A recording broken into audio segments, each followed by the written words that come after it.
my. Feels like I've been gone forever. How it is, it's just been a couple days. But it's been an interesting couple of days. I suppose I'll get into it because I don't really have anything prepped. So I'm behind on my Lore 24ing.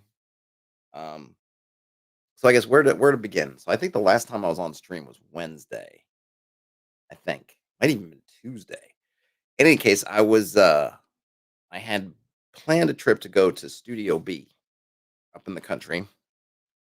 And I also was having technical difficulties with my laptop. Now, here in Studio A, I now have a desktop. In here, the desktop is stable. Though I was just because I thought it was easier, I don't know, it just seemed to be working. I would kind of use the laptop and the desktop to stream together. So I'd have my main stuff running on the desktop, and then I would feed it into the laptop, and the laptop would send it off. And it just was, I don't know, it was making sense. It seemed to be working. It wasn't taxing the laptop overly. Everything was going fine, going swimmingly well. But then, but then, and yet, um, the laptop, the laptop decided it didn't like the internet anymore. Just didn't like it. It wasn't going to connect. Uh, and I don't have here at my home. Um, I'm on Wi-Fi, and I couldn't get the Wi-Fi to connect. I mean, no, that's wrong. I could connect to the Wi-Fi, but then it would tell me, "Sorry, sir, you're on the Wi-Fi just fine, but there's no internet here." Of course, I know that's not true because every other device, desktop's connecting, my phone, my iPad, everything else is connecting. But the laptop's saying, "Yeah, no, I'm on your network. There's no internet here." And man, I went around and around and around and around trying to figure out how to fix that. And it was just not working. And it happened like it wasn't like I updated a setting. I didn't go through the Windows update, at least as far as I know. I don't think I have it doing it auto in the background. I think I force it to prompt and me whether it's when it's going to do that. And I think that's where you see my streams kind of switch over because I just had to switch everything over to the desktop. Fine. I was gonna go, so I had planned this trip to go to Studio B, and I thought I'll bring the laptop. I mean, usually I bring the laptop anyway. I guess so. It's like, well, I don't have a computer set up there. I have peripherals and things like I have a monitor up there and I have stuff, but I don't have a dedicated computer up there. But I think, well, I'll bring the laptop, and then I was hoping that okay, well, I can't get in. Maybe the Wi-Fi thing is all screwy. That might be a thing, but I should be able to get on through just an Ethernet cable. There, I have an Ethernet cable. I was going to be by myself, so I wanted if I needed to run it and kind of do things, I could do that just to kind of see.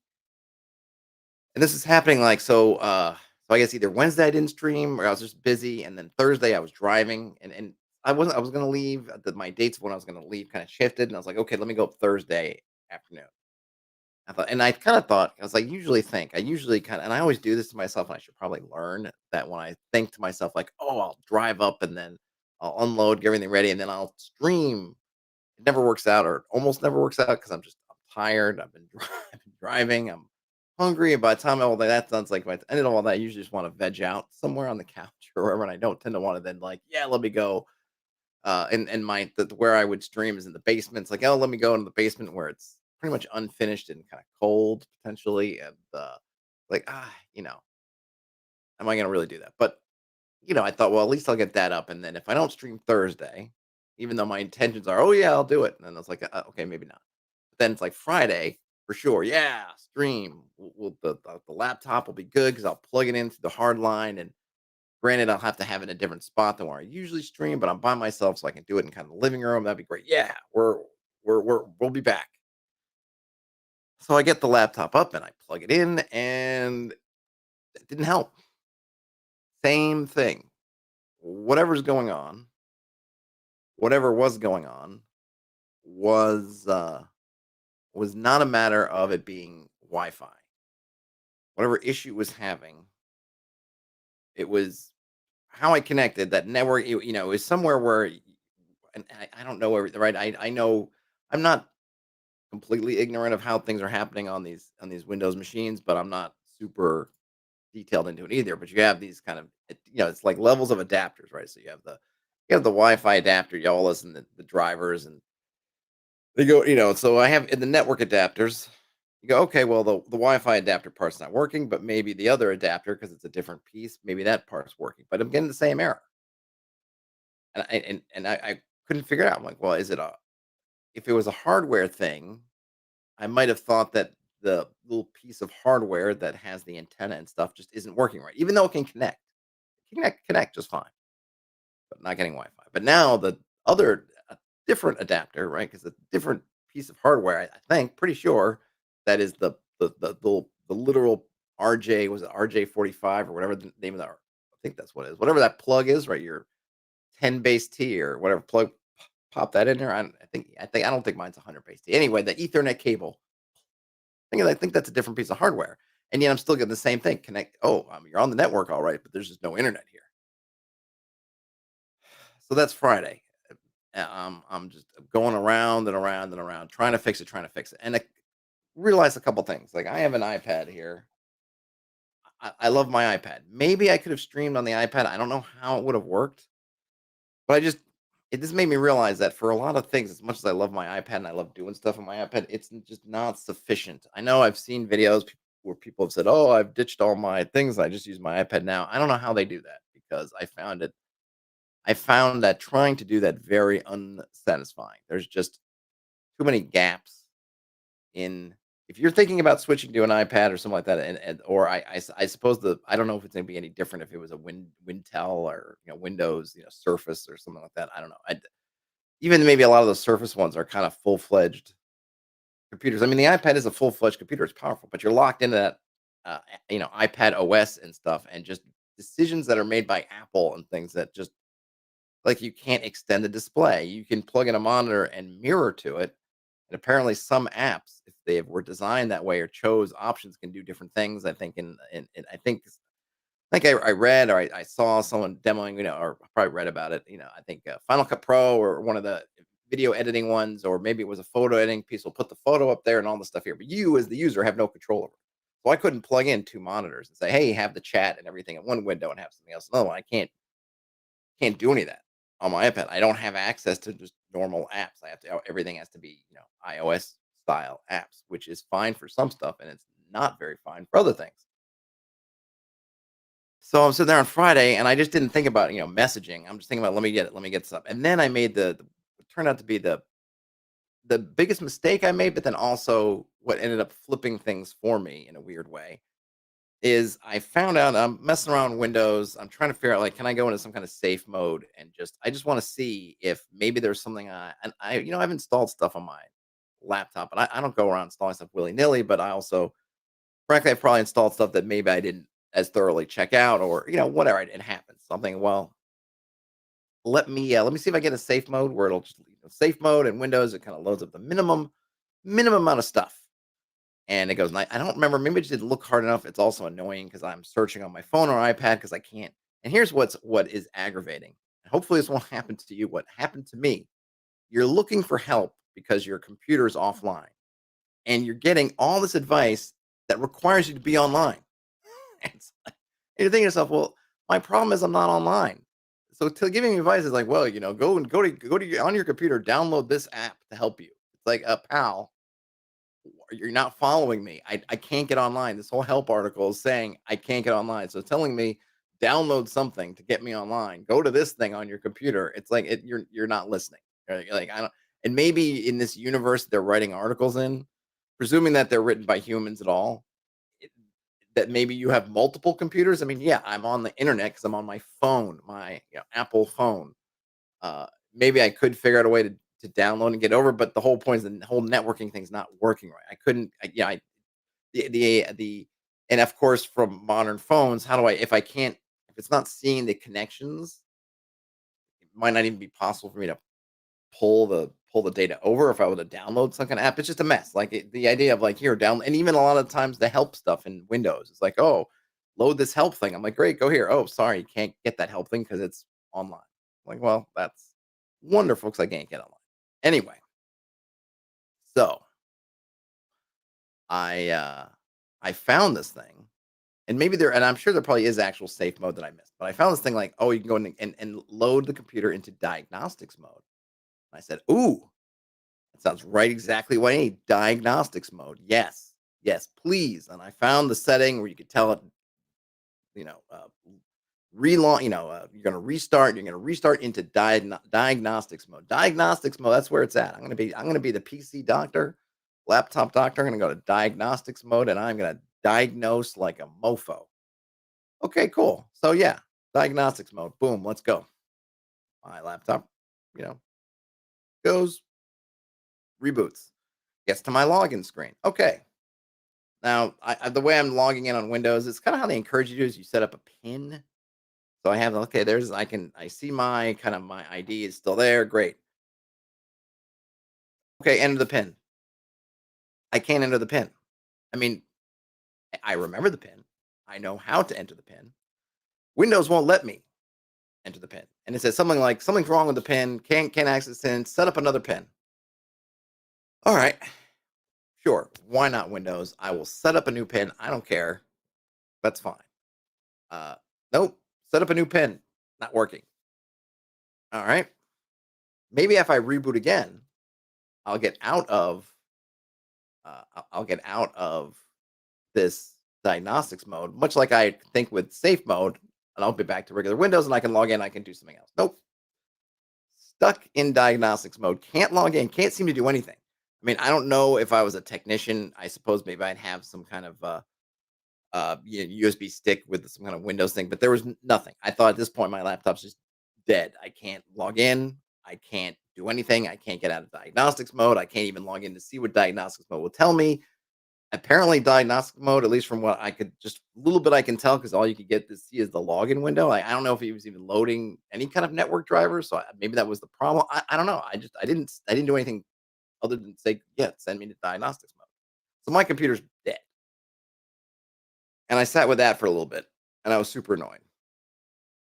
And then that was pretty much that was my Friday. That was my Friday. Was just going around and around and around, and then looking at that diagnostics mode and wondering if I just had basically doomed myself through, no, I would say no fault of my own. Why would you ever have this diagnostics mode that doesn't let you log in to actually diagnose it? I don't understand. I don't understand how this would. I don't understand how this is supposed to work. There's probably some help file on. Oh well, you see, if you go into diagnostics mode, like I don't know, but it was just ridiculous. It was just a ridiculousness. But I thought like, well, I've got a brick. I have got a brick now. And then on that was Friday. So then Saturday,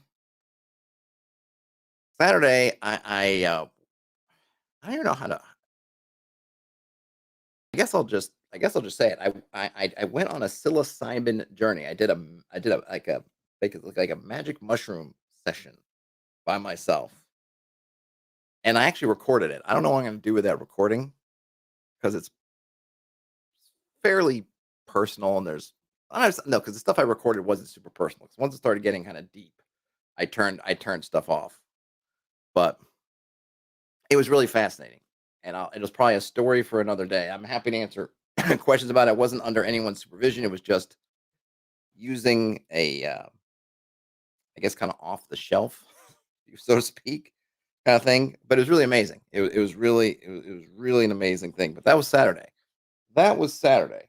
And once you kind of start down that one, there wasn't really. That was pretty much that. But it was really cool. I mean, cool is probably not the right word. Profound is probably a better word for that. And then Sunday, just in desperation, I plugged my laptop, or was it Monday? Might have been Sunday afternoon.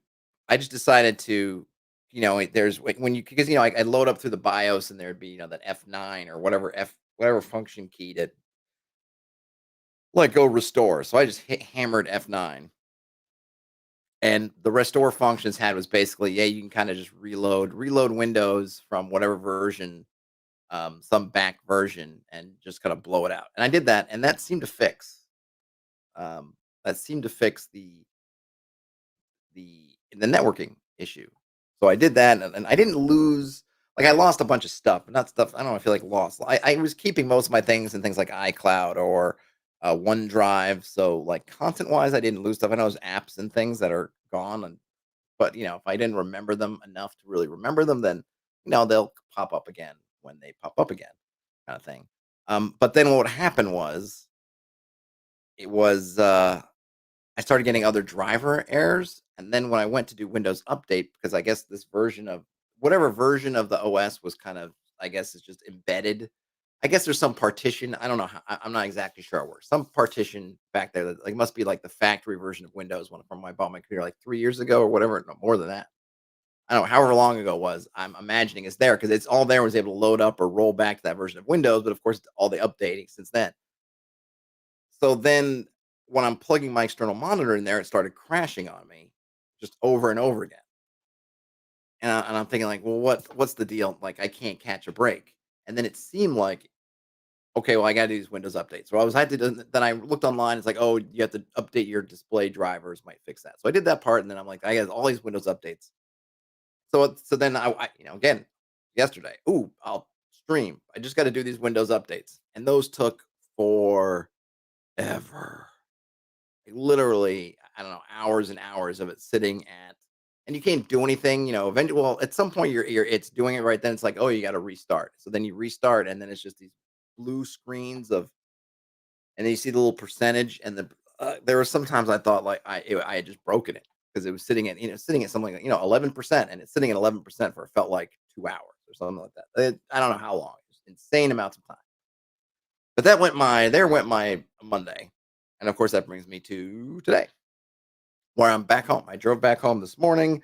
I left the laptop up there because I'm just going to roll with the one computer here. I'll leave that up there so I don't have to take it with me. And hopefully, all that stuff's done. It'll work for a while longer. I know people had suggested because my laptops had problems before. This is not a new thing on the channel to put on Linux or to do some different things. I might do that at some point. There's still just apps and things I need to make sure that I have or that exist because I still want to do that for work and not just web, right? So, and if I'm gonna do it for work stuff, I wanna have I think, like, the Affinity stuff, I think has Linux versions, but I'm not totally positive, so that those are apps that I tend to use quite a bit. I just gotta see. And last time I was on Linux, though, was ages ago. I found it a little bit like, I don't wanna get in command. Like, I'm not in a point right now where I wanna start doing with figuring out learning all kinds of new command code lines. I know sometimes they work, great, but I want something that, I have to find one that will a version of Linux that's pretty user friendly, has a consistent GUI, graphical user interface that you can basically use. And because if it's going to be my computer up there, I'm going to go through weeks, potentially maybe longer, depending on when it is stretches where I'm not at the computer. So I need to be able to kind of get up and running again. Like when I am there, I need to be able to get up and running and not just suddenly be like, oh gosh, I've forgotten all these weird things I need to do to get it to work. I just need to be able to like get on, get inside, and then kind of do stuff. It can't be something where there's some kind of learning curve or some kind of retention curve, or if I'm not sitting there and I'm not embedded in this version of Linux 24/7, then I'm going to forget about it. That's kind of the nice thing, like Windows and Mac. I've done them enough over the years that whichever one I have to get on, I can kind of get on it. Yeah, there are little bits of things I'll forget, but it's not like staring at something totally new. So I gotta find maybe a Linux build that fits all of that and make sure that the tools that I do use fairly often work in that Linux. Hopefully, it's with drivers and things. I'm assuming they're better because, like I said, it was ages ago. Last time I was on Linux, and I always had issues with drivers and different things. And but that was my absence explained. Short story made. I know very long. And keep in mind during this time, like I got to catch up my Lore 24. I'm still I had all these plans to work on my finish up my Janelle Jacquet's Memorial Dungeon, which kind of I did a little bit of work, but this is the other thing, like working on the iPad. Like this is things I discovered. If I'm just writing, iPad works good. If I'm just say drawing, iPad works great. But when I'm in a situation like I am where I've got the map that's keyed and I'm trying to do the room numbers and I'm getting some good information and I'm getting some stuff. Um, the I need I really need to be able to see them both, or I wanna be able to see them both at the same time, and I can't. Or the split screen stuff on the on the iPad, you're just running out of like, the whole point with having dual monitors, right, is I can have things full screen next to each other, so I can have, okay, the full image over here and the full thing over here. When we start messing around with that kinda split screen stuff on the iPad, I find it just kinda clunky. I just don't find it works very well, and then if I have to constantly rearrange the windows, pinching and everything to try to get the bit, then it's like it's too much work, right? As opposed to 2 monitors in a home setup, where I can just and put, and then I just they're there. Maybe I do a little bit of kind of zooming or whatever, but it's not like spending half the time half the time, doing it. So, you know, that was an annoyance. That was an annoyance, um, that, I had to deal with also, which also just kinda slows things down, and I'm finding, with a lot of things, you're trying to get into a flow, right? You're trying to get into a groove where you can just kind of just go, and that kinda stuff is just flow killer, and I'm not sure from a work aspect, like, what if you're gonna use an iPad as your kind of laptop replacement.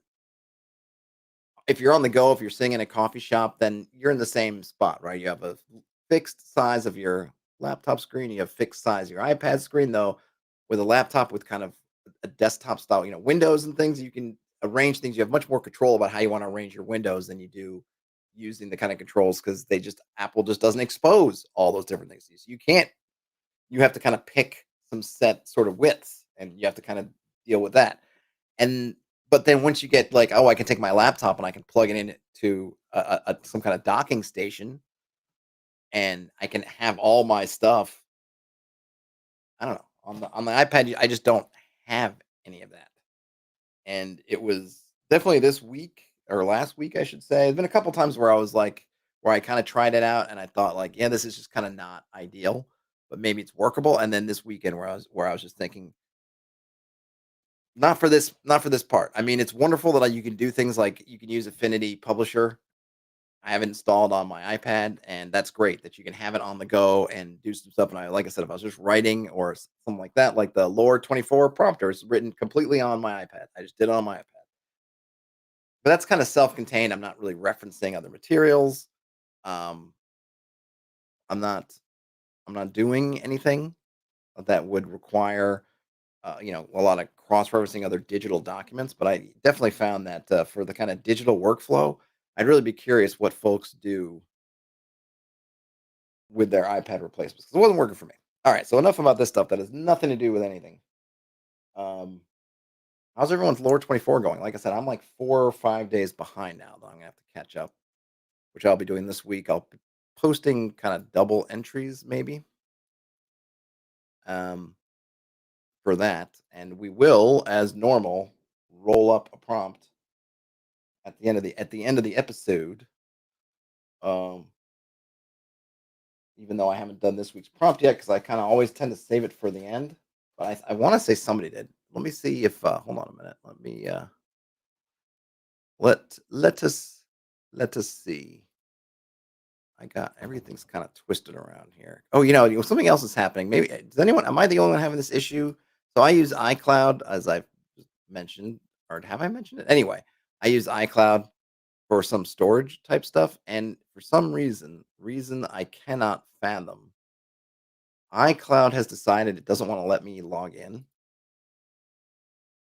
and it keeps prompting me for a to enter my username, not my username, enter my password, like over and over again. Enter your password, and I've done it, and then it goes to my phone, and it it it goes to my phone, and I do the little code, I do everything. And at the end, it says, "Oh, can't contact the servers. Please try again," which, in and of itself, would not be. I mean, it's not ideal, but for a few moments, for if you were down for something, if it's down, then it's down. That's okay. I could deal with that. But it's not really doing that. Instead, what it's doing is it's keeps loading up the window over and over and over again.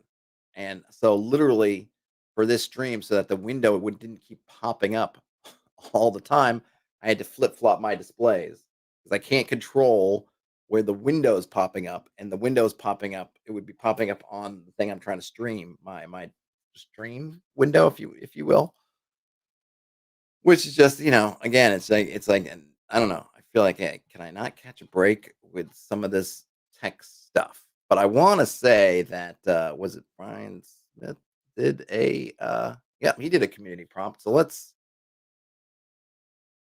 read his community prompt. We can kind of check out some other stuff going on. I don't know if I got a whole bunch of tabs here, but let me see. Just clear out some tabs. What's this? Oh yeah, that's fine.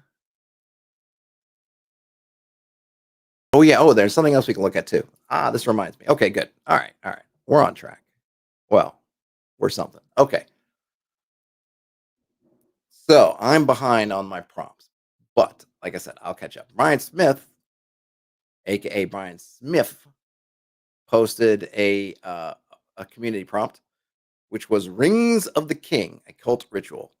Within the cult of the Red Royals, wealthy manipulative cultists, there are many rituals. When two members of equal standing within the cult have a disagreement that can't be settled by other means, there's a special ritualistic duel that must take place. Overseen by a red elder and witnessed by other cultists. Heavy case of polished bone containing a matching pair of bone rings, each set with a rough ruby. After donning a bracelet, each duelist announces which of the four acceptable weapons they will wield. Once stated aloud, the bracelet emits a crackling red lightning, which takes the form of the desired weapon in the hand of each duelist. After the mortal blow is struck, the losing duelist's soul is ripped from their body and drawn into the box held by the Red Elder. From that point, the loser is an undead servant of the winner.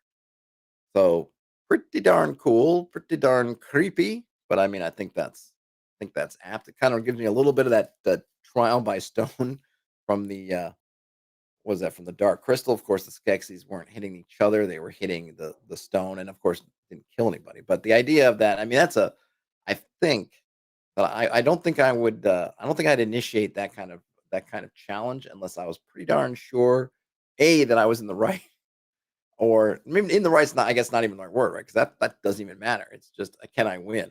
Because goodness knows you don't want to lose. Uh, but pretty darn cool. It's sort of a Thunderdome for the soul, literally, literal Thunderdome for the soul. So thanks, Brian, for that entry. I don't know if anyone else, like I said, including myself, has done it. I'm just gonna go back because I got to remind myself. Thing, gem, or jewelry, cult, bone, unholy. Well, there you go.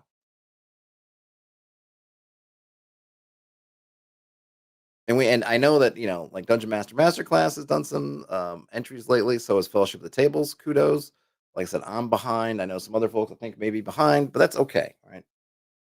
As long just being behind just gives you an opportunity. It's an invitation to just write more. It's definitely. I'll tell you this. It's kind of, hey, Terrence. Um, being away for a little while, it is kind of weird because there's this thing of like, I need to get back on the set. I need to get back and do a stream. But there's this part of me that's like the time, like having the intervening time makes it harder. This weird thing of like you feel like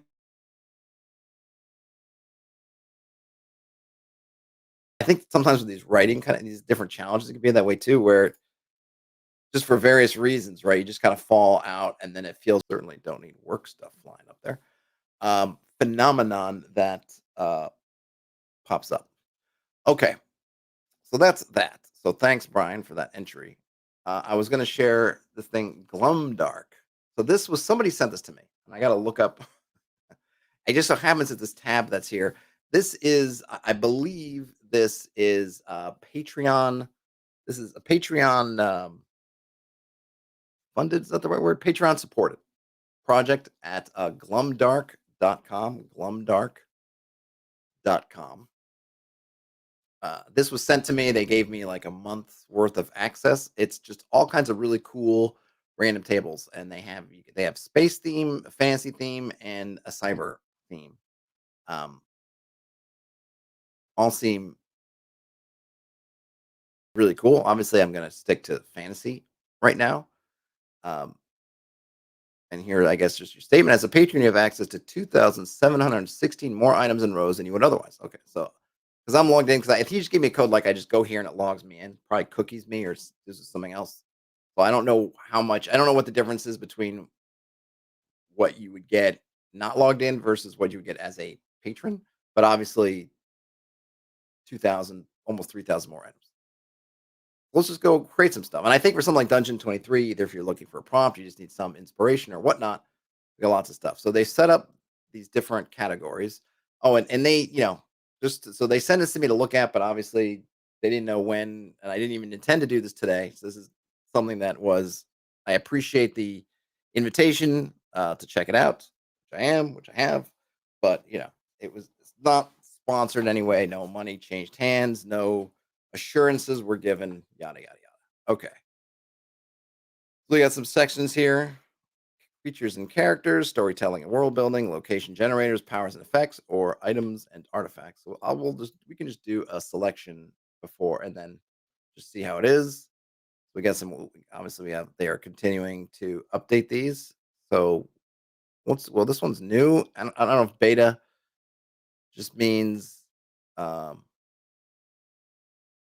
I'm not sure if it just means that they're going to potentially change the options or if there's something else, other functionality. I'm just trying to see, was that an uh, oh, I see. It's okay. So this table has 36 more items. That's kind of, I mean, I think it's nice to see. So I guess you would have gotten 63 if you were a non-patron. Something there. Anyway, I'm wondering if it has a way for you to roll it. Is that, I'm just going to refresh to see if I get a different. Okay, I don't. Well, you'll have to roll the table yourself. Or is this it? Wait a minute, maybe not. Oh, there it is. Okay, never mind. We got a burglar. That's an interesting way of doing it. Doomsayer, burglar, gravedigger's apprentice, gore sleuth. What the heck is a gore sleuth? Sometimes I like if they would tell you what that is. A pot banger. So there you go. Okay, so that die, you hit the die and it will scroll you to another one. That's interesting. I just the approach is interesting. I don't know ultimately if I like that better than just. I kind of thought that maybe in the red they would just give you a job. I kind of, not that I dislike the motto. It was supposed to be my day off, kind of thing. But I don't know if I need it's going literally sending me up and down the table as much as just put in this space or maybe even have another space if you wanted to keep that and then have just like whaler and then give me the number that I rolled. Like I don't know if though, I mean, I guess with all things you could find some use because if you're like, oh, I rolled up a fishmonger already, I could look above and below, right? Kind of thing. Um, I guess the arrow and the die roll are the same thing. I don't know if I need that to be the same. I think I'd rather the arrow brings me back to the top because the die roll could potentially be sending me to the bottom of the table and that could be my home, bringing me back home. But cool. At least now we know. Now we know how it works. Hey, dudes. I mean, obviously he's got I'm just in here essentially as a guest with some perks. So other folks, I'm sure he gets feedback from his users. But yeah, that's like like I don't know, like just as in terms of like that icon. I'm not sure if I love that, but it kind of I think the other also because it's sort of it's like it's transparent and the background kind of seeps through. It's kind of easy to lose track of it a little bit. But it's cool. It's cool. So that was bad jobs. I want to look at animal oddities. Oh, so we've got I like that. All right. Interesting that doesn't give me the arrow yet. Or is the arrow a history? Maybe the arrow does different things. Let's see. So if I click down, I get a water bat, swims by flapping bat wings. Cool. So now what happens if and there's no hover over. That might also help. Like give me a hover over. So if I scroll up, what is that? Well, crow with the face of a man. Okay. An owl with knees. Following dog. Bays loudly and inconveniently. What's a following dog? That's kind of a, I don't know what that means. Maybe there's a better term, especially when you have like a this and that. Then you get this one. I guess it's not the only one. They have conjoined twin rabbits, but that one makes a little bit more sense. Though I suppose you could put a pair, but I don't know what a following dog is. Is the dog maybe is a dog? I guess the dog is following you, but that just strikes me as a little bit weird. These are all about their things about characteristics of the animal. A crow with the face of a man. Pig that's I guess a pig that's crying, but still, it's like something about the pig. This one, it's not doesn't tell you anything about the dog. It tells you the dog's following you and that the dog is baying loudly and inconveniently, but that doesn't say anything about the dog itself. Any dog could conceivably could do that. That to me is not a particular characteristic of this dog. That's just a dog that's following you around. So it's kind of interesting, kind of a little bit of an outlier. We get some other ones, a crocodile shrouded in purple mist. That's cool. A two-headed wolf, an owl with knees, a 10-foot tall penguin with antlers. Cool stuff. Some of these, I think you can almost break this out and make it even more. Like, because you could take out you could use this table and split it up, right? 4 dozen spider eyes, angry, crying, right? Split up those adjectives and different things, and then you could turn this into a table to give you, oh, gosh, I don't know. If you took this 100 thing and split it up into, a potentially blank something, potentially with blank something else. I mean, that not everyone fits that one, but you could probably write them in ways that all fit, and then you could have so a bear spider, right? So you have bear dash something, and then instead of having it as two sentences here, you just use the with a because you could just with a huge bear head and giant furry body with 8 long legs. I guess that's actually superfluous, really. Just it's a bear spider. I'll fill in the details of what the heck a bear spider is. Still very cool. Oh, it does. It does. Oh no, that's nope. I guess that's just redoing the. Oh, I'm just loading the list again. Okay, I see. I thought maybe it actually was generating dynamic options. So we did bad jobs. So let's creatures. Is there another one of creatures we want to do? Suspicious strangers. What's TPK? Party had it coming. All right, let's see what. So this one does give you a okay. A telepathic mind squid that eats worlds. I can see that. Oh, you see, I like this. See, man, why didn't it do this? Hopefully, they'll take this. This is much. Oh, I like this approach. I don't know why it doesn't do that with the other things. Maybe he'll update. I say he. Maybe they will. I have no idea if it's who's behind it, other than their username type thing. Maybe they'll update this because I like this approach in terms of what I'm getting, and then I can see the numbers if I want to. And another thing, like here's the other part, right? If you're gonna have this stuff up here, don't make me scroll all the way down here to hit the die sign. Just give me like you could have just one. Just give me a die token somewhere up here. I don't know. An iron basilisk that radiates fear. Now this one, a vampiric monkey that can travel through time. A magnetic swamp ogre that shoots lightning. A treacherous pharaoh that is surrounded by darkness. These are really good. Just as an aside, since you're programming this, you know whether it's going to be a or and. There might be some. Uh, are there even? I guess it depends if you're speaking with King's English, where you might say like you would say some words that start with H, like honorable, right? You don't pronounce the H, so you'd say an honorable man and not a honorable man. Uh,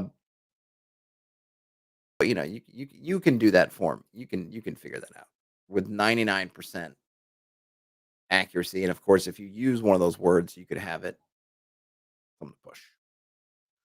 But that one, I really like that. I really like the results coming out of this, and I like how it's keeping me at the top, giving me this thing across here. Some things that might be. Oh, see, if you click on it, you can change just that one thing. That's nice. Put some tooltips. Put some tooltip text on there. I don't know. I know people seem to. I don't want to say people seem to, but there's this tendency, I think, for people to just kind of hide features in plain sight, and it's just like, well, you have to kind of figure it out to figure it out. But the problem is I was thinking, my original thought was, if I clicked on that, would it take me down to the table to where that entry is? But of course, I click on it and it changes it. And that you might think, well, what's the problem with that? Well, it's fine if I didn't like what I had before. What if I really loved what I had before and now I've lost it and I got to try to find it again? Um, so, like a log would be interesting to give me a log. Oh, I've done for my session, I did this many things. Maybe if you're a patron, you can even have a more permanent log. I don't know, I don't know what the computing or whatever kind of database you need, but something to be like, oh, here's your last, even if it's just like, here's your last five. So if you make a mistake, you can just see what the last one was, kind of thing. And I wouldn't mind if it gave you maybe the numbers that you rolled somewhere in here, or even if it's on kind of a hover over text. But I think you could use things like hover over text to kind of help. Like this was number 13, click to roll again. Like, okay, great. I don't have to try it out and potentially lose something that I really liked to figure out what doing that does. But this is really good. And I hope that this is a newer format. I really like this format. I really like that format. But yeah, move the there's no reason to have this way down here and have it, because then it also intersects. It's like in the table stuff where you could just, you could have it up here somewhere, and have it maybe if you want to have it stick, even just having like maybe this header stick and just having the whole thing just kind of stick together so I can scroll down and see it, but still see what I generated. I don't know. That's cool. I really like what those. I really dig what I was getting on the table. Nice art over there. All right, let's move on to another category. Storytelling and world building, bad omens, bad places, more bad places.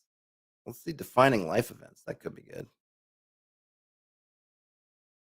You always thought your imaginary friend was just that, imaginary, until they killed the person closest to you. Well, that'll make something unreal real for sure. Your evil twin escaped captivity in Rome's land, committing sins in your name. I put crimes. Sins is a weird phrase for that. Or your parents named you 15. They never bothered with a proper name. All right. That's kind of Stranger Things esque. You always thought that was that one. This is another one I almost feel like could benefit just for giving you more options. But those are good. You need some life events for your game. You want to roll some. I mean, those are kind of nice things to roll up. I think when you're starting a new game and you're doing your 3D6 down the line, and you just want to give some to people that they can kind of latch onto. A lot of times, I find that con games, one shots, but even campaign games. Oftentimes, like for myself, I don't start with having some great image of the character. I'm not a big fan of writing up backstories, and I'm always kind of like I'm struggling. That's usually the first struggle I'm having is like, oh, what were you doing here, and who are you, and what do you want? Like, I don't know. I don't know what I'm doing here yet. Spindrift for the working man. This is blood orange tangerine. I don't know what I'm doing. I don't know where I'm at. So having something like that where I can just roll up and just, oh, the blood of my first kill still wet in my hands. I realized my true purpose. Like, now, what is that true purpose? It's not telling me, but that gives me an idea. And maybe I can go from there. We got a new one called Dubious Discoveries.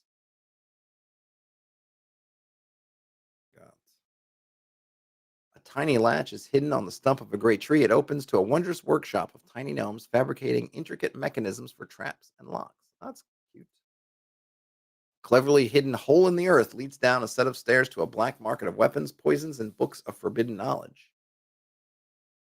Woohoo! Behind a modest waterfall, a trapped and locked door bars the entrance to the modest. Yeah, I don't know if we need modest twice. The modest accommodations of an elderly goblin who would prefer her privacy. That's why you're living behind a waterfall. Inside of your own pants. Ew. Inside your own pants, some ish.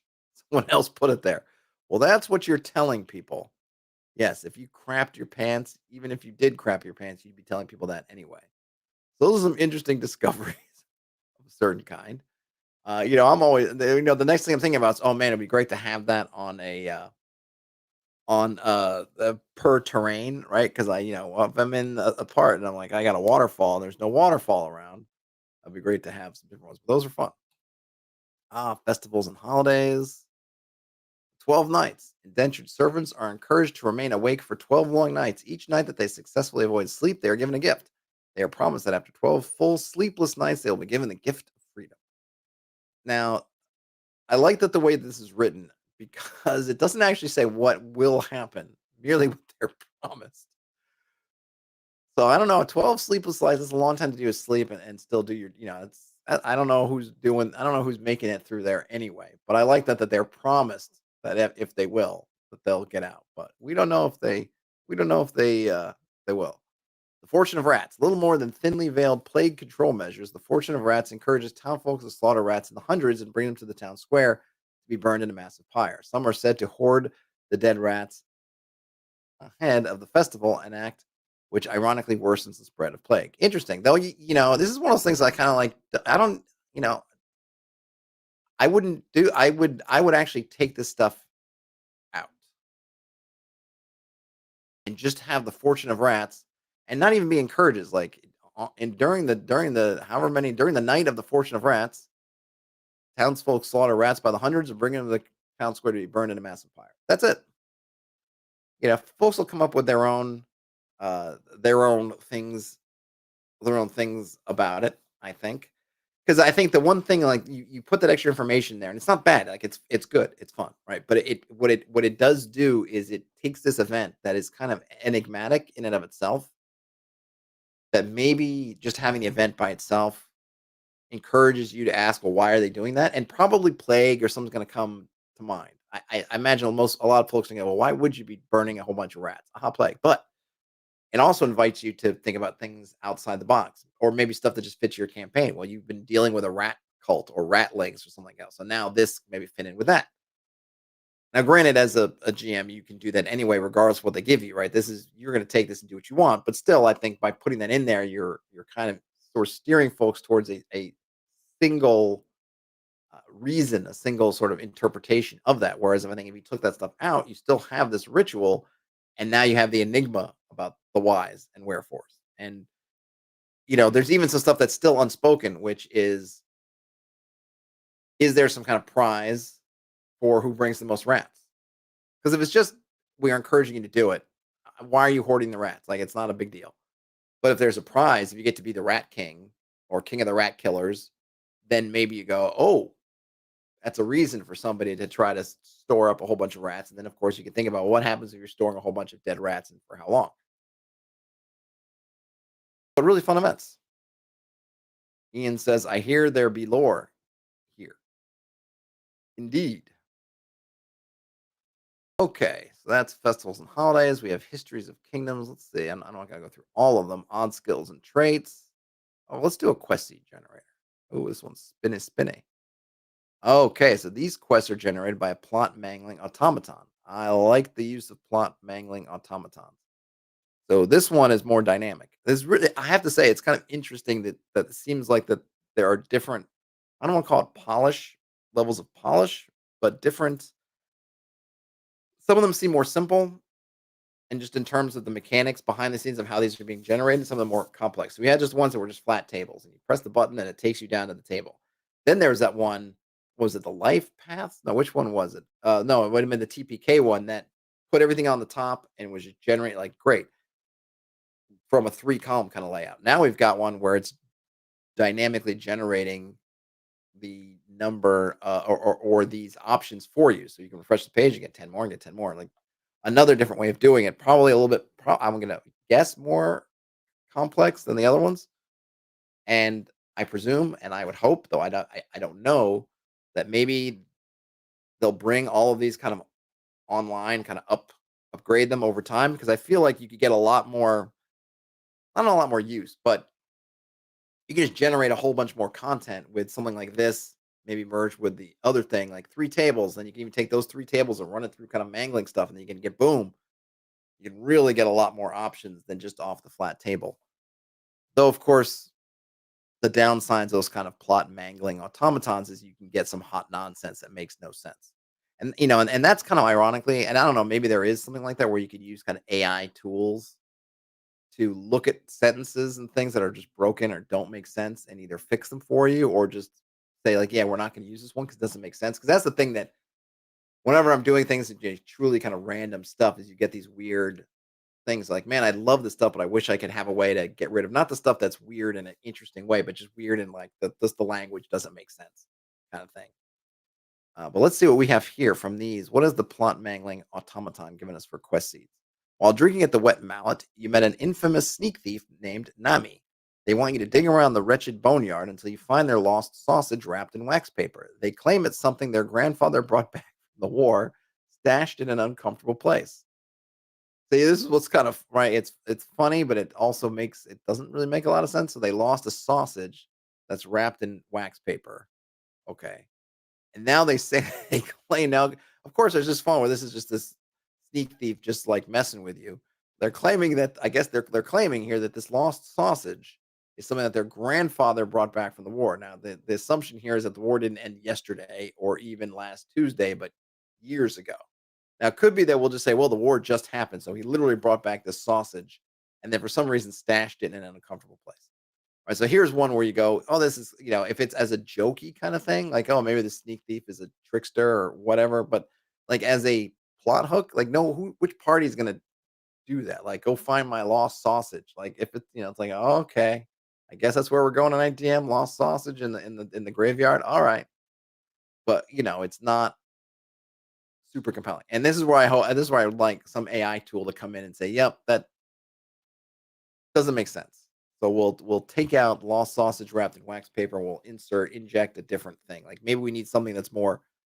I don't even know how the AI tool would do that, but I guess we're probably not at the point where the AI tool can look at it. We have and say like, yeah, we know.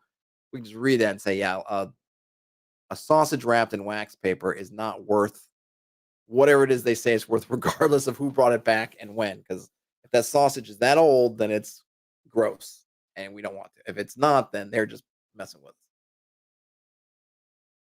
And somewhere uncomfortable turns is like the back of a Volkswagen.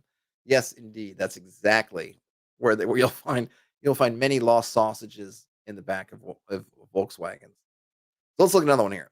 Number 5. An asthmatic student named Nico needs you to bring them something, a ring of rusty keys that is horrifying to look at. Nico is willing to provide an upgrade to your weapon in exchange for finding it. Interesting. So here's another one that, okay, but it's gonna take some work.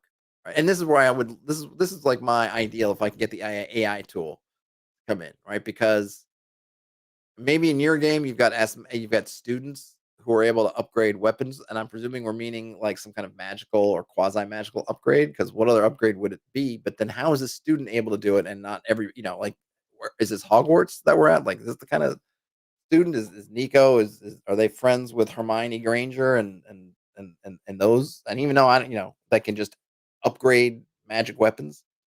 I'm not sure.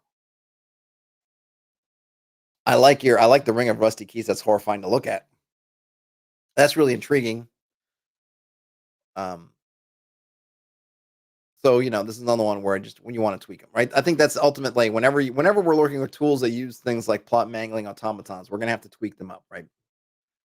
You know, the student, maybe we change it to a professor or wizard or somebody who would seem like they could be more in a position to do the kind of things that they're doing. Of course, it doesn't tell us like why the Ring of Rusty Keys is horrifying to look at or what it's for, but then that could be just part of the fun of getting on the adventures. Maybe you got to figure that out. Do say they'd say with current AI tech, this is possible. Even the readily available stuff, you can really steer NLP. Interested to hear some of your ideas on this. I mean, I'll have to mess around with that because I would love to do that because I love using random tables and things like all these kind of things. But then like I said, it's not that I struggle with it. And I hate I don't want to sound like I'm down on this Questy generator, right? It's just one of those things I always wish because you just get things that don't quite make sense. And so you have to make sense of them. And that's fine if you have time, but it's also one of those things that if like your party ends up somewhere you're not expecting, and so you want to use this, yeah, I can't just pop these in the game. I have to read them. I have to figure out like, nope, can't be a student. Nope, can't be upgrade of the weaponry because that's not. I don't have that kind of thing. Oh, it's got to be these other things. And if I have to do enough of that, or there's a certain point where it's like, well, I have to do that much work to get this thing I'm generate to fit. Then why am I using the generator? Like it just doesn't generate things. Just give me a little piece, and now I have to do a bunch of work doesn't is not worth it as much, right? Or if my I mean, there's some things you just can't help, right? If my if the like my world just doesn't work like their world, kind of thing, right? If they're in a world where students upgrade weapons, whatever that means, great. That's not my world, so I just have to change that. But when you're using the kind of automated stuff or things that just like merge tables together, you just seem to get those kinds of results. So if there was an AI tool where I could feed those in, and certainly if I was writing an app where I could feed those in at kind of an API level and say, like, here are these ones that my plot mangling automaton came up with, but now I need them to be more sensible given some, yeah, like Dude says, train the NLP on some sort of ground rules for this implicit world. And that would be awesome. Because then at least you might not get stuff that makes sense for everybody, but it would make sense for given circumstances. But that's the Questy Jenner. But so I like it a lot, right? But just know, I guess just know with all these things, not just this one, any one of these, just be ready to have to tweak them up to kind of give you the results that you need. All right, reasons to be evil. Maybe they're just a jerk. Yeah, maybe so. Pure vitriolic insanity, having a great deal of fun. Received slight by the adventurers a long time ago. Reasons to be evil. Okay, perceived. All right. Whoa, slowly vanishing and struggling to just exist. That's a cool one. Money is their one true god. All right. An interesting mix. Reasons to leave the Shire. This should be a good one. Failing to succeed at academic pursuits, the life of an assassin seems like the next best option. Is that's I don't know if that follows, but I think I might like something instead of that second part. Just say failing to succeed at academic pursuits. Maybe you run out of colleges or schools or something. Because the life of an assassin, that's that's not the reason to leave. Well, let me see. But I guess if you're in a shire like place, right? You're in that kind of idyllic home, but it's also static. I suppose wanting to become an assassin, you're probably going to want to get out more. But I just think in terms of this one, like you could have, I guess each one of these is their own.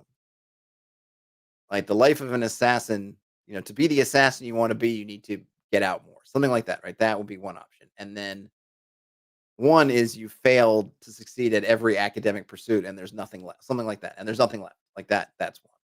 Like you're bored. Yeah. Like I had a character who's literally that was the original their original backstory was basically they were bored, they decided to go and walk about and then got into trouble, which was the adventure kind of as they were walking.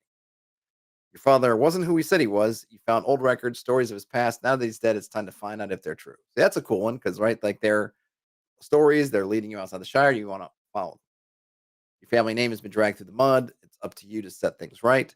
So this one doesn't seem like it would actually set you up to leave the Shire because I'm guessing that your family's been dragged through the name has been dragged through the mud in. Quote. I think that would be me staying in the Shire to put things right, unless setting things right means I have to leave. That one's a little bit like, well, like why if folks are in the Shire talking bad about me, why is that making me leave? I mean, you could come up with something obviously, but the planet's dying. Ancient tales speak of a way to travel to parallel dimensions where things may be better. Yeah, that could definitely do it. Drug addiction makes you a thrill seeker, or you just need more drugs. Plague approaches your village. You've heard rumors of a cure, presumably like outside your village. Yep, that's cool. Oh, here we go. Travel location generator. All right. So how does this one work? Are these different? What's this? So here they're giving us different biomes. So aquatic. Come on, give me the scroll over. Desert, forest, mountain, plain, and swamp. Okay, so we don't have. I guess there's mountains, but not. I guess hills. But you're pretty much covered. All right. So behold. So this is the aquatic one. Behold, a narrow stream. Oh gosh, the stupid pop-ups for app for this iCloud are driving me nuts. Behold, a narrow stream. The water seems a welcome respite from the parched air. You can hear insects hovering over the water's surface. All right, cool. Now, if we click on desert, before you is a lonely wasteland. You see a muddy watering hole. You catch the smell of piss. Ahead of you is a massive pit in the dry earth. Oh, it's a little bit. All right, so we have a lonely wasteland, muddy watering hole. This seems like a super. I don't know if it's putting these together in pieces, but this seems like superfluous. I'm in the desert, so I'm in the lonely wasteland. So really, before me is a muddy watering hole, right? So we cut that stuff out. You catch the smell of piss. I like that. It gives you. It's definitely interesting, and it's going to make you think. Like, is this a? I guess maybe a muddy hole because is it watering? You maybe even take that out because maybe it's piss. Um, I'm not sure how the piss and those things work together, but I guess that's just part of it, right? You don't the players don't know, and then you just rattle it out there, and you can guess what happens. And then this ahead of you is a massive pit in the dry earth. I presume that this pit is the muddy watering hole, but it's a little bit unclear because So first, we got a lonely wasteland in front of us. I submit that if you're in the desert, you're kind of in that wasteland already, but whatever. Okay, fine. We see a muddy watering hole. Great. Smell of pee. All right, great. And now ahead, you see a massive pit in the dry earth. Um, yeah, so it doesn't quite read. I mean, it can read either way, but it's got good stuff in there. And of course, read it first, then figure out what you need to kind of if you need to trim it or add something for before you throw it into your game. For a forest, we have now visible as a wood of felled trees that slowly becomes a stagnant pond. Rivulets of rainwater run between the trees. You can hear crickets chirping. So that's a really nice scene. I like it. I like it. We have like this, and this is kind of an interesting thing, right? So we're in this, we're coming into this wooded area where we have all these cherry trees that have been felled, and that's a little bit of a mystery. Maybe we care about it, maybe we don't. But why are all these, why are all these cherry trees felled? And I think of felled, I think of that being through intention. They weren't knocked over in a storm, though I suppose they could have been, but I don't know. And probably I'm thinking like for me, when I hear felled, I think of intention that somebody felled those trees, but I suppose it could be natural. Either way, it's weird. Whether it's a Tunguska type effect where all these trees are just brushed flat, or whether somebody came and chopped them down. Either way, it's kind of strange. And then this slowly becomes I guess what we're saying is, I guess the idea here is you're following this wood and there's all these felled cherry trees, and then you get to this pond. It's not that the trees are morphing into a pond. I'm gonna guess. Uh, it's a stagnant pond, but rivulets of rainwater running through the trees. Um, sure, I guess. And you can hear crickets chirping. So we get an interesting. What makes this area kind of unique? Interesting. Get a little bit of a sound thing. The stagnant pond. I tend to think of like a stagnant pond, like the pond, and then having the rivulets together is a little bit, but maybe just you could probably work something else in there. But it's a nice imagery with engaging different senses and that having something interesting. Let's see for mountains, which I guess includes some hill country. Over the next hill, you now see a rising slot canyon. You see a rising slot canyon. The oncoming rain may present a drowning hazard soon. The ground here is difficult terrain. You can hear the wind howling. Over the next hill, you see a rising slot canyon. All right. Over the next hill, you see it rising. I guess yeah, I guess yeah, I don't know. Interesting. It's just I don't I don't know enough about slot canyons. It's just one of those weird it just seems like a weird thing. Just a weird combination of over the next hill. You can see like in the distance this canyon kind of rising. It just I think of canyons as being kind of flat, so you would I don't know. I'm not sure, but I just might not be visualizing it the way that obviously the way that they're visualizing writing it, but I also don't know if that's because we have some random elements that are in here. But the idea of being inside a slot canyon and then oncoming rain, and obviously the rain might, it almost to me, instead of worrying about the hill part, would be that maybe it's a dry riverbed or something else to indicate that water maybe fill. This is a rain. I don't know a what would you call it a seasonal river or something, which would help just indicate the threat, so to speak. Um, Around here, difficult terrain. I wouldn't. I don't know. I'd like a I feel like difficult terrain because it's like a technical term. I don't love that so much, but that's just the thing. But it makes sense, right? It's maybe rocky, and it's certainly if it starts getting slippery and wet. Wind howling's a nice touch, and I like the fact that we got some weather. Then we get let's see, what's this one for? Grasslands? Yep, plains. Before you is a short grass pasture. The sickening stench of an unknown animal is pervasive. And while around you the land is flat, far to your west is a steep rise. That's great. Look at that. I don't know why, short grass. But anyway, you get a kind of pasture land, you get some smell that's pervasive, and you can see there's a steep rise far to the west. Which is it? We don't know. But I like it. And then finally, swamp. You spy disgusting marshland bordering a gleaming bayou. You can detect a fragrance like marigolds, and you are within a narrow valley. The ordering's interesting. But yeah, that's nice. Disgusting. The marshland is disgusting. I think instead of disgusting, maybe putting another sense kind of word in there. Because why is it like what makes this marshland disgusting? Does it smell? Is it full of flies or bugs? Like that's kind of what maybe the detail like more than just saying it's disgusting. Because then the next question, I mean, either I'm asking myself or maybe someone's asking is like disgusting how? How is it disgusting? Is it disgusting in kind of an unnatural way, or is it disgusting in just kind of a yeah, it's wet and mushy and smells kind of way? What is disgusting? The Gleaming Bayou is nice. I lived in Houston for very many years and lots of bayous. I mean, they called it Bayou City. I don't remember seeing a gleaming bayou, but I don't know. That might have just been me. But it's certainly sounds nice, and I like the really having the smell. I feel like it's just kind of funny they put the you were within a narrow valley at the end, where I feel like that should be the first part. Like within a narrow valley, you're in a narrow valley and you spy a I feel like the order probably because it's randomly put together, I think, like, valley, yes. Got bayou makes sense. I don't know if in a valley I mean, having water in a valley obviously makes sense.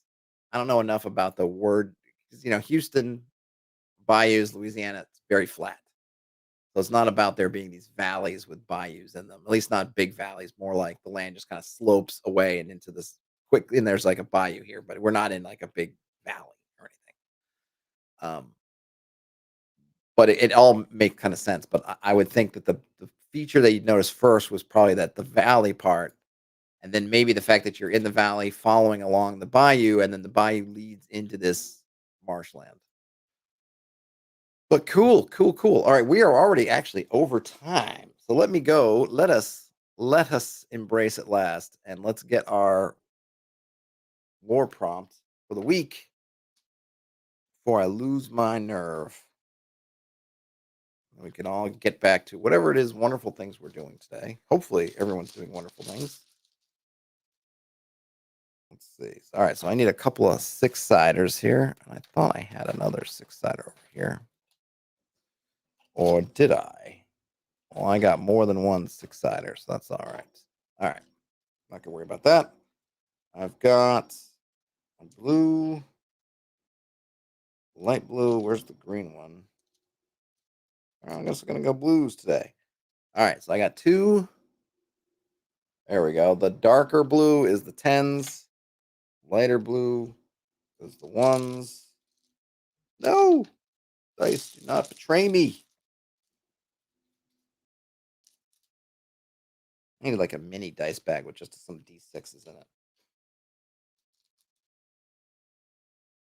Put the other ones away. Okay. So first, we're going to come to, let's do a category. Oh, 66. Spell or ritual. Well, I know we've already done a spell or ritual, but you know what? I'm not going to. I am not. Where am I going? All right. Week 6. Hashtag community. Prompt. Spell slash. Oops. Ritual.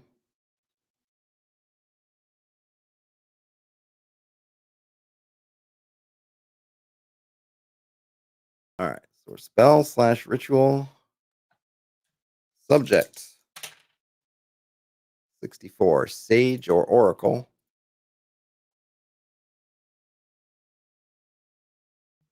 Okay. Bum bum. I keep rolling sixes. 63. Ox blood.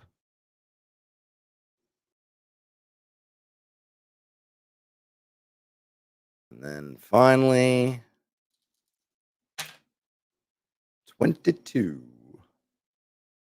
Deceptive. All right. So here is our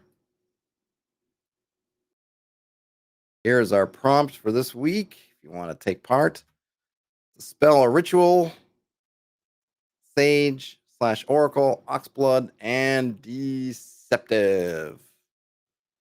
All right, folks. Well, hopefully my blathering on about my last few days wasn't too tiresome.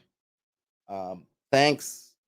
I'll get the name and contact info. But thanks for the Glumdark for the Glumdark invite. So I was able to check that out. Lots of cool stuff in there. I just go looking at it, and yeah, I think it's got a lot of. Look, it's got a lot of good stuff now, and I feel like there's a lot of things they could do to kind of take it up a notch if they sort of want to. But it seems like a really cool tool, and some of it's available free. I don't know if you get all the tables available free, but just in slightly diminished, or if not, or some tables are members only. I'm not sure, but it's Patreon. Let me see. Can we see? Here we go. Let's just go to their Patreon so we can. That's it. Oh, so it's a buck a month. I'm asking. I feel like as yeah. I don't know. It doesn't seem like a bad deal. So $12 a year if you want to put it like that, or $1 a month for all those kind of tables. Seems pretty good to me. Not a bad deal at all. I think in terms of stuff, and as well as things. If you find it useful, give it a shot. But you got some of the free ones. Cool. Well, thanks a bunch, everybody. Like I said, sorry that I was away. I should be around for the rest of the week, but knock on wood, who knows what will happen. But as far as I know, I'll be around for the rest of the week. So, with that said, enjoy the rest of your day, night, whenever you end up watching or listening to this. Game on, everybody. And I'll talk to you later. Bye now.